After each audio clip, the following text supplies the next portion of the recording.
안녕하십니까. 부산정아TV 김정아입니다. 스마트폰이 낳은 신인류 포노사피엔스라고 하는 책을 함께 읽어볼 건데요. 제가 읽어보고 느낀 점을 바탕으로 한번 영상을 만들어 봤으니 같이 한번 봐주시면 감사하겠습니다. 긴 겨울방학을 맞이했습니다. 아이들에게도 많은 시간이 주어졌고 아이들은 나름대로 많은 계획을 세웠을 것 같습니다. 그 중에 빠지지 않는 계획이 바로 미디어 노출이 아닐까 싶어요. 제가 어릴 적에 접하던 미디어는 고작 TV와 라디오가 전부였다면 이제는 넷플릭스, 유튜브, 게임, 모바일 등 다양한 미디어가 널려져 있는 것 같아요. 그래서 어느 시기만 되면 항상 고민에 휩싸이게 되는 것이 바로 이 미디어 노출 부분인 것 같아요. 사실 저도 많은 아이들을 키우는 입장이다 보니 책 요구하라 한다고 책을 많이 접하는 것은 사실이나 미디어를 원천 차단하고 있진 않답니다. 그래서 게임이나 유튜브 영상, TV 등을 보게 되는데요. 사실 이 부분에 있어서 여러 번 고민이 있었고 토론도 하고 시간을 정하기도 하고 다양한 방법을 시도하곤 있지만 어느 순간 어느 정도가 과연 바람직한 시간인가? 라고 하는 것에서 미디어 노출을 어떻게 활용할 것인가? 라고 지금 조금 인식이 전환이 된 것 같아요. 천천히도 아니고 급변하고 있는 세상이라 저도 그렇지만 아이들도 세상에 적응해 나가야 하는데요. 그래서 더욱 미디어 노출을 잘 활용하는 게 마냥 차단하는 것보다 필요하다는 것이 저희 생각의 주된 변화가 되기도 했답니다. 이 책은 스마트폰이 낳은 신인류 포노사피엔스라고 하는 책인데요. 호모사피엔스는 읽어봤는데 포노? 폰? 이런 생각을 할 즈음 정말 폰 위에 아기가 있는 모습을 보고 폰이라는 생각이 들었네요. 이 책을 쓰신 최재봉 교수님도 막연한 불안감과 위기감을 가지고 있지 말고 스마트폰을 들고 있는 사람을 루저로 취급하지 말고 현실을 제대로 보라고 이야기하셨답니다. 프롤로그의 전반적인 내용을 챙겨 넣어주셔서 바쁘신 분은 프롤로그만 읽어보셔도 정말 좋을 것 같아요. 새로 변화하는 세상에 대해 꾸준히 알아가야 할 필요가 있는데 이 책은 이런 우리의 요구를 정확히 만족시켜주는 책이 아닐까 싶답니다. 제목 차례를 쭉 읽어드리도록 할게요. 제1장 포노사피엔스 신인류의 탄생. 제2장 새로운 문명 열광으로 향한다. 제3장 온디맨드 비즈니스를 갈아엎다. 제4장 지금까지 없던 인류가 온다. 사실 혁신은 이미 우리 삶 속에 많이 들어와 있죠.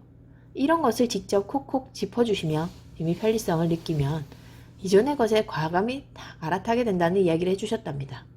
은행을 직접 창구에 가지 않고 폰뱅킹을 이용하게 되면서 폰뱅킹이 주류가 되었다는 이야기. 현재는 각 은행별 각각의 앱을 통해서 인터넷 뱅킹이 폰뱅킹이 이루어지는 게 아니라 각 앱이 통합이 되어서 더 편안해진 세상으로 바뀌게 되었죠. 그렇다면 기성세대들은 밀레니얼 세대를 바라볼 때 어떤 모습을 보일까요? 게임만 하고 시간만 낭비하는 존재? 여기서 시선을 달리하자고 지은이는 이야기합니다.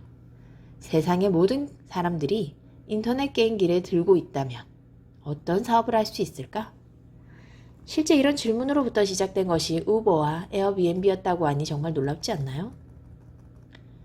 그런데 이렇게 새로운 판이 짜여져 있는 시대에 우리 주변에서는 스마트폰 등장으로 좋아진 것보다 나빠진 것에 대한 이야기가 많은 것이 사실이랍니다. 그렇다면 이번 기회에 스마트폰 혁신으로 좋아진 것을 한번 알아볼까요? 인류의 지적 능력이 집단적으로 급격하고 동등하게 변화되었다고 하는 것이에요.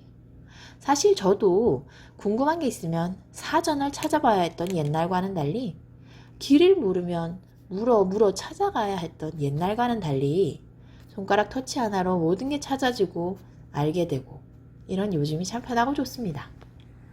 유튜브를 통해 영상으로 검색을 하고 네이버를 통해 다양한 쇼핑 정보라든지 미디어 정보를 활용하기도 하죠. 길을 모를 때는 자연스럽게 앱을 통해서 길 찾기를 하고 그것을 이용해 길을 스스로 찾아갈 수 있게 되었답니다. 이런 측면에서 봤을 때도 아이들에게 만약 스마트폰을 차단하고 어른들만 이런 것을 이용한다는 게 조금은 모순되었다는 생각이 들기도 했어요. 참 아이러니하기도 말이죠. 2018년 5월 세계 10대 기업은 무려 8개나 포노사피엔스를 기준으로 새로운 사업을 성공시킨 기업이었다고 해요.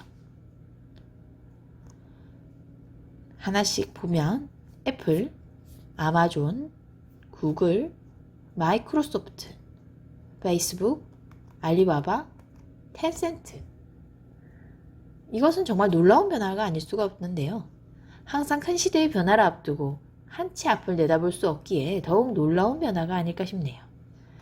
그런데 이런 변화는 앞으로도 더욱 빠르게 다가올 예정이라고 하니 현 사태를 더욱 제대로 알아야 할 필요가 있겠더라고요. 우리나라의 현 주소를 적나라하게 이야기해 주시는 교육에 대한 말씀. 수능 치기 전까지 스마트폰을 완전 차단하고 암기식, 객관식 문제를 잘 푸는 것이라고 하니 우리나라의 교육은 현 시대를 생각하지 않더라고 해도 아주 거꾸로 가고 있다는 생각을 지울 수가 없답니다. 이미 하버드 대학 의대 강의를 전부 다 오픈한 상태고요. 이 세상의 지식은 모두 다 오픈된 상태라고 보아도 무관하답니다. 이제는 거기서 어떤 정보를 취하고 그 정보들을 기반으로 어떻게 활용할 것인가가 더 중요한 현재 시대이랍니다.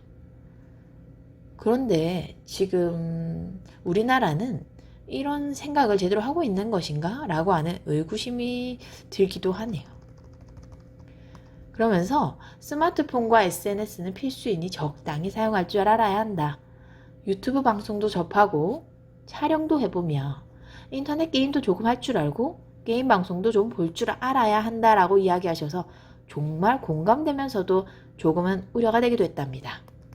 사실 저도 유튜브 채널을 운영하고 있지만 유튜브를 하게 된 이유도 아이들에게 있답니다. 어느 날 아들이 게임 방송을 한다고 하는 것이에요.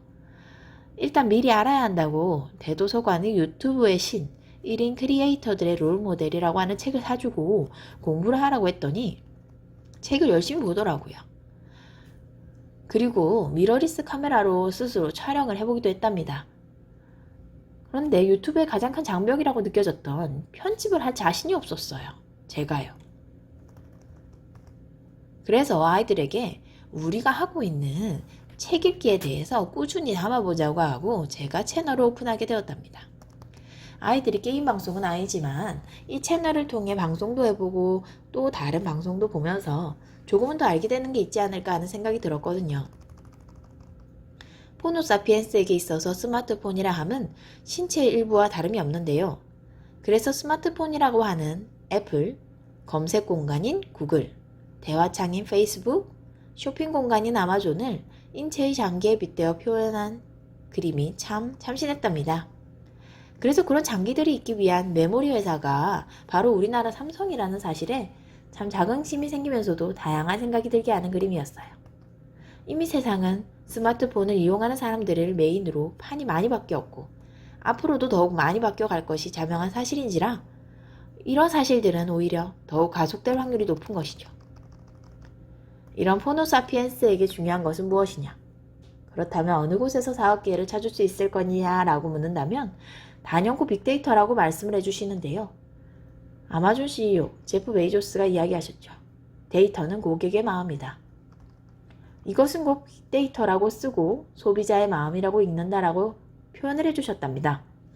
소비자 행동 하나하나를 데이터화하여 실제 행동에 영향을 미치는 것인데요. 이것이 바로 현재 아마존이 이미 준비하고 있었던 것이고 지금도 현재 하고 있는 것이며 이것을 이용해 더 많은 일을 해낼 것이라고 확신하는 이유인 것이죠. 이런 여러 가지 측면에서 아이들이 게임을 재밌어 하기 시작하면 다양한 가능성에 대한 대화도 시작해야 한다고 합니다. 디지털 플랫폼에 기반한 신산업들은 실제 게임 산업과 유사한 부분이 많기 때문이라고 하는데요. 이제 이런 큰 흐름은 막아서 될 일이 아니라는 것이 확실히 드러나고 있다는 것이죠. 이 시대의 또 다른 문화에 대해 팬덤이라고 하는 이야기를 하며 설명을 해주셨는데요. 방탄소년단, 애플 모두 이런 팬덤이 있었기에 크게 성장할 수 있던 발판이 되었다고 하죠. 그래서 한창 게임에 빠져있는 아이들에게 그 친밀감을 이용해 인기 게임의 성장 배경, 매출 규모, 단계별 성장 전략, 킬러 콘텐츠, 관련 산업, 이벤트 규모, 최고의 게이머 등을 조사하도록 유도하고 이를 학습하라고 하시네요. 직접 게임을 만들어 보도록 하는 것도 좋다고 하셨어요. 아이가 이번 방학을 이용해 게임에 대해 다양하게 알아보고 싶다고 하는데 한번 시도해봐야겠네요. 이런 변화에 발맞추지 못하는 우리나라를 놔두고서라도 주변국들의 변화는 정말 놀라울 지경이랍니다.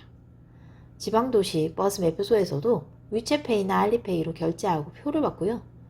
현금으로는 표를 사기조차 힘들다고 하죠. 심지어는 거린들도 길에서 QR코드를 인식한 표를 걸고 다닌다고 하니 정말 세상 물정 모르고 하루하루를 살고 있었구나 하는 스스로 자책이 들기도 하답니다. 이런 세상에 우리가 키워야 할 인재상은 결국 배려할 줄 알고 세심하고 무례하지 않으며 친절하고 합리적이고 과학적이며 능력 있는 사람이라고 하셨네요. 가식이 아니라 본성이 그래서 언제나처럼 자연스럽게 우러나오는 사람 말입니다. 새로운 기술이 접목되었어도 언제나 기본은 사람이라는 말씀 명심하겠습니다. 이상 포노사피엔스에 대한 리뷰를 마치도록 하겠습니다. 다음에 다른 책으로 다시 만나 뵙도록 하겠습니다. 감사합니다.